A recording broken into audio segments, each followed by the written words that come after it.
Bismillahirrahmanirrahim. Assalamualaikum warahmatullahi wabarakatuh. Perkenalkan, nama saya Anissa Rahmawati dari Prodi Akuntansi dengan nomor NIM 29024500010 dengan mata kuliah Aspek dalam Hukum dan Bisnis dengan dosen pengampu Bapak Dr. Sugeng Prayitno SEMM. Di sini saya akan mempresentasikan tugas UAS.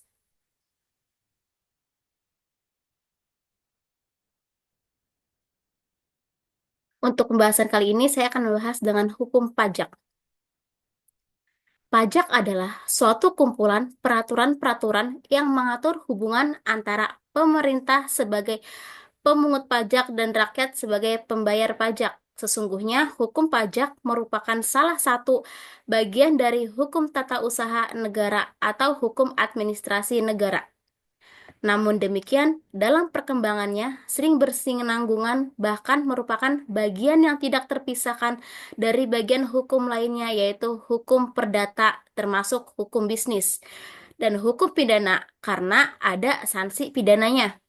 Hukum pajak memberikan jaminan hukum dan keadilan yang tegas, baik untuk negara selaku pemungut pajak maupun kepada rakyat selaku wajib pajak.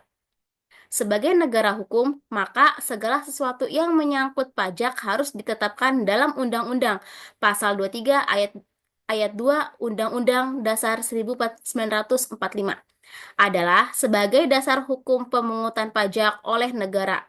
Dalam pasal tersebut ditegaskan bahwa pengenaan dan pemungutan pajak untuk keperluan negara hanya boleh terjadi berdasarkan undang-undang, karena pada dasarnya pajak adalah merupakan kekayaan rakyat yang diserahkan kepada negara. Pajak penghasilan PPH. Subjek PPH menurut UU Nomor 7 Tahun 1983 yang telah diubah dengan UU Nomor 17 Tahun 2000 dalam Pasal 2 Ayat 1 menyebutkan bahwa yang menjadi subjek adalah: 1. Orang pribadi. 2. Warisan yang belum terbagi sebagai atau kesatuan menggantikan yang berhak. 3. Badan PT CV BUMN atau firma koperasi dana pensiun, yayasan, dan bentuk badan lainnya. Yang keempat, bentuk usaha tetap atau BUT subpajak yang terdiri dari pajak dalam negeri, orang pribadi yang bertempat tinggal di Indonesia, badan yang didirikan berkedudukan di Indonesia, warisan yang belum terbagi sebagai suatu kesatuan yang menggantikan yang berhak. Subjek pajak luar negeri yaitu orang pribadi yang bertempat tinggal di Indonesia atau berada di Indonesia tidak lebih dari 183 hari dalam jangka waktu 12 bulan, dan badan yang tidak didirikan dan tidak bertempat di Indonesia yang menjalankan melalui bentuk usaha tetap di Indonesia. Orang pribadi yang bertempat tinggal di Indonesia atau berada di Indonesia tidak dari 183 orang dalam jangka 12 bulan. Sedangkan bagi yang bertempat tinggal di luar negeri baru menjadi subjek pajak di Indonesia dalam hal menerima penghasilan dari Indonesia. Misalnya penghasilan sebagaimana dimaksud UU Nomor 17 Tahun 2000 tentang perubahan UU Nomor 7 Tahun 1983 yaitu dividen, bunga royalti atau sewa, penghasilan lain sehubungan dengan penggunaan harta, imbalan sehubungan dengan penggunaan jasa, pekerjaan dan kegiatan, hadiah dan penghargaan, pensiunan dan pembayaran berkala lainnya. Dalam hal ini, kepada wajib pajak luar negeri yang menerima imbalan jasa sebagaimana tersebut di atas potongan pajak sebesar 20% dari jumlah bruto oleh pihak yang membayarkan. Selanjutnya, yang menjadi objek pajak penghasilan adalah penghasilan dari wajib pajak yang menurut ketentuan UU Pajak penghasilan dianut pengertian penghasilan dalam arti luas yaitu setiap tambahan kemampuan ekonomis yang diterima atau diperoleh wajib pajak dari manapun asalnya yang dapat dipergunakan untuk konsumsi atau menambah kekayaan wajib pajak tersebut. Dilihat dari Mengalirnya tambahan kemampuan ekonomis wajib pajak penghasilan dikelompokkan atas penghasilan dari pekerjaan, misalnya gaji honorarium. Penghasilan dari kegiatan usaha, misalnya laba perseroan. Penghasilan dari modal, misalnya bunga, dividen, atau royalti. Penghasilan lainnya, misalnya hadiah atau undian. Keuntungan dari penjualan harta. Sedangkan yang tidak termasuk pajak yaitu bantuan atau sumbangan, imbalan sehubungan dengan pekerjaan atau jasa yang diterima dalam bentuk natura atau kenikmatan. Pembayaran perusahaan asuransi kepada orang pribadi, dividen atau bagian laba yang diterima oleh PT sebagai wajib pajak dalam negeri, koperasi, BUMN, BUMD, dari penyertaan modal pada badan usaha yang didirikan dan bertempat kedudukan di Indonesia dengan syarat dividen berasal dari cadangan laba yang ditahan, dan bagi PT BUMN BUMD yang menerima dividen kepemilikan saham pada badan yang memberikan dividen paling rendah 25% dari jumlah modal yang disetor dan harus mempunyai usaha aktif di luar kepemilikan saham tersebut. Iuran yang diterima atau diperoleh dana pensiun yang pendiriannya lebih disahkan oleh Menteri Keuangan baik yang dibayar oleh pemberi kerja maupun pengawal. Pajak dari pajak pertambahan nilai atau PPN adalah penggunaan kena pajak pengusaha menurut Undang-Undang Nomor 18 Tahun 2000 tentang pajak pertambahan nilai, wajib melaporkannya usahanya kepada pejabat pajak di tempat pengusaha itu bertempat tinggal atau tempat kedudukan usaha itu dalam jangka 30 hari sejak usaha dimulai untuk dikukuhkan menjadi pengusaha kena pajak atau PKP. Pengertian sejak usaha dilakukan adalah sejak pendirian atau sejak diperolehnya izin usaha atau sejak memulainya usaha. Selanjutnya, bila pengusaha kena pajak atau PKP tidak melaporkan usahanya, maka ia dianggap telah melanggar kewajiban dan itikat tidak baik.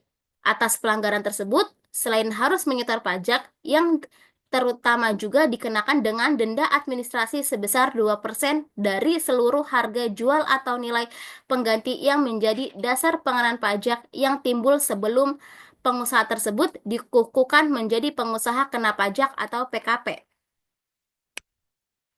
Menurut ketentuan UU, PPN menetapkan bahwa objek PPN adalah menyerahkan barang kena pajak di dalam daerah pabean yang dilakukan oleh pengusaha yang memenuhi syarat-syarat berikut. Barang berwujud yang diserahkan merupakan barang kena pajak atau BKB.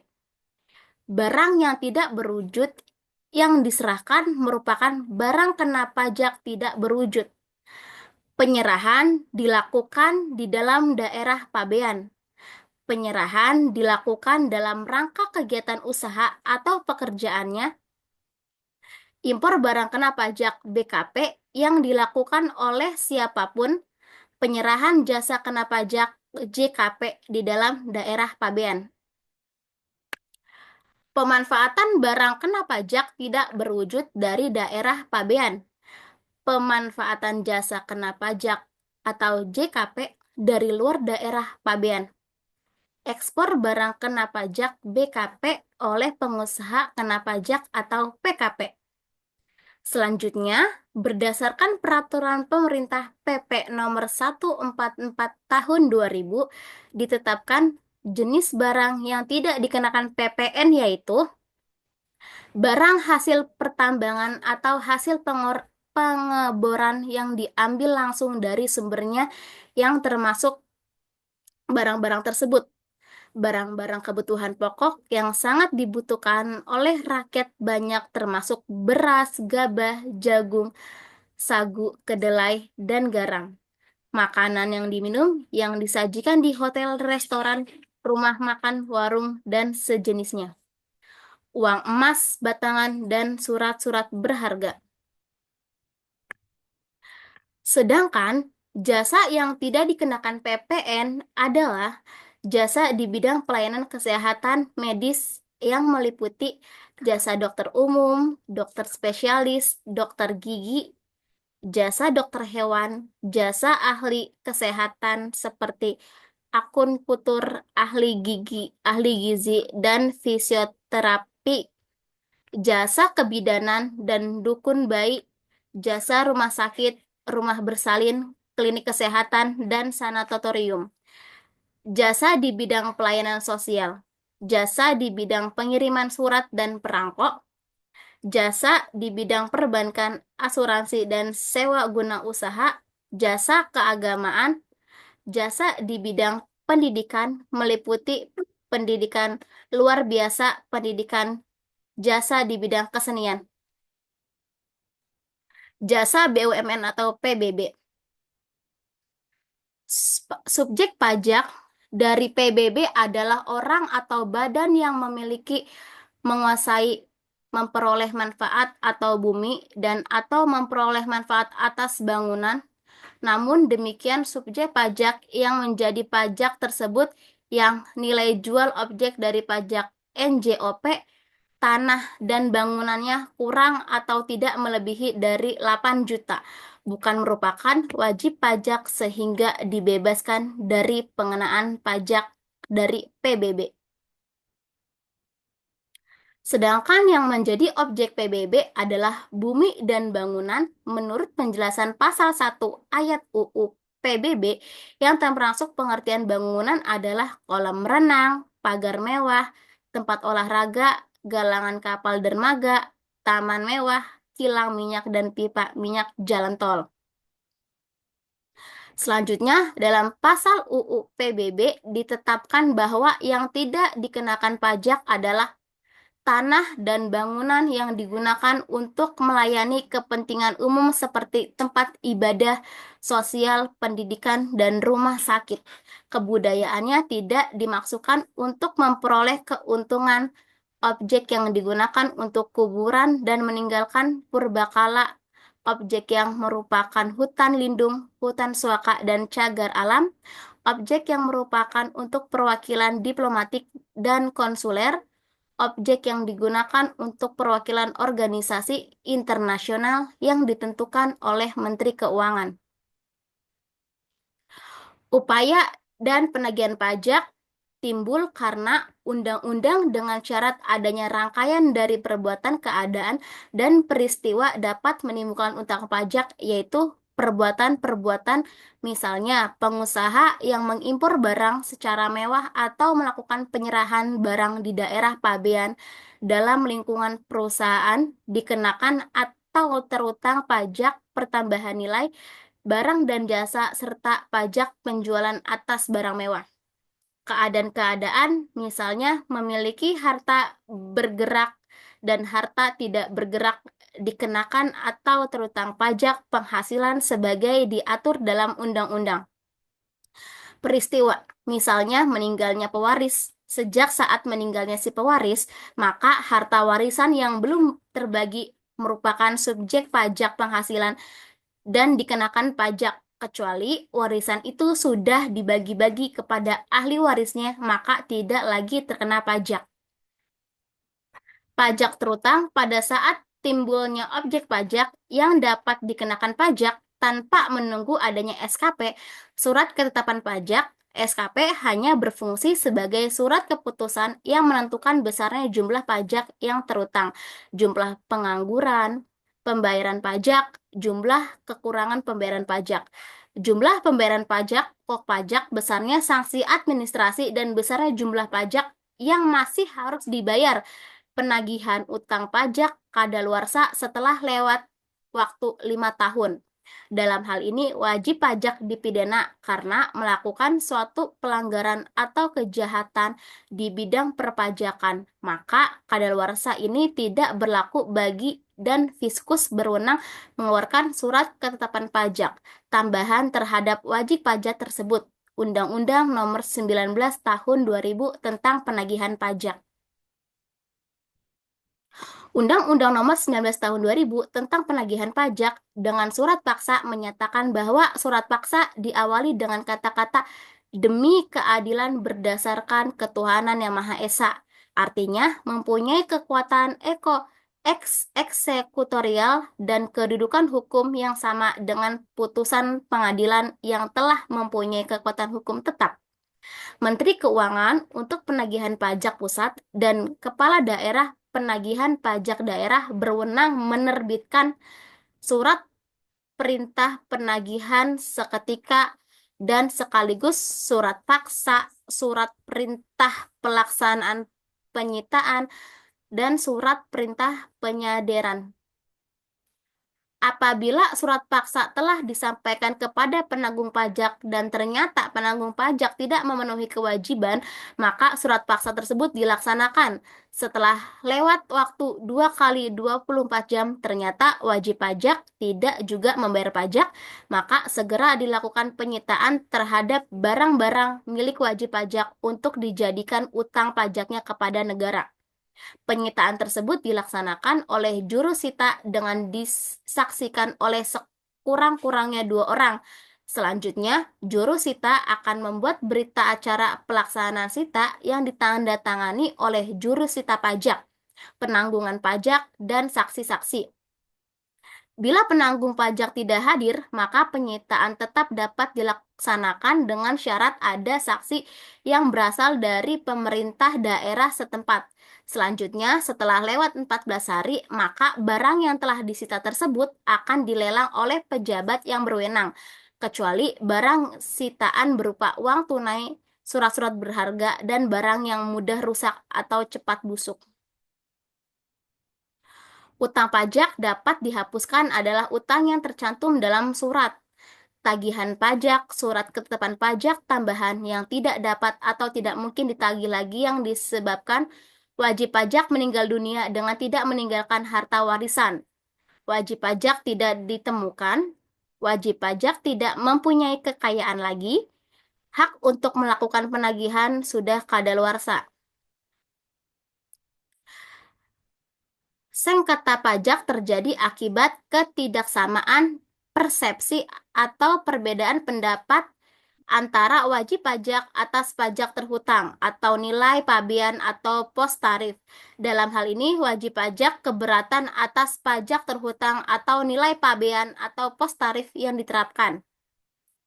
Pejabat yang berwenang, jika wajib pajak merasa kurang puas atau belum menerima keputusan keberatan yang telah diambil oleh pejabat yang berwenang, yaitu Direktur Jenderal Pajak, maka dalam waktu 3 bulan sejak tanggal ditetapkannya keputusan keberatan tersebut, wajib pajak dapat mengajukan banding kepada pengadilan pajak.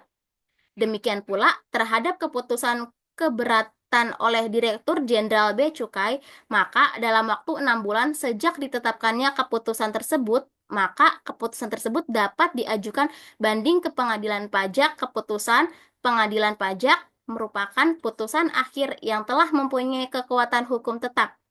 Terhadap keputusan tersebut, maka upaya hukum yang masih dapat dilakukan adalah upaya hukum luar biasa, yaitu peninjauan kembali atau PK ke Mahkamah Agung RI. Di dalam undang-undang juga disebutkan bahwa putusan pengadilan pajak bukannya merupakan keputusan tata usaha negara. Oleh karenanya, terhadap putusan dimaksud tidak dapat diajukan gugatan ke pengadilan tata usaha negara. Putusan pengadilan pajak diambil berdasarkan hasil penilaian. Putusan penyelesaian akan sengketa pajak. Putusan pengadilan pajak dapat berupa menolak, mengabulkan sebagian atau seluruhnya, menambahkan pajak yang harus dibayar, tidak dapat diterima, membetulkan kesalahan tulus dan atau kesalahan hitung dan membatalkan. Cukup sekian presentasi yang dapat saya sampaikan. Kurang lebihnya mohon maaf. Wabillahi taufiq wal hidayah. Wassalamualaikum warahmatullahi wabarakatuh.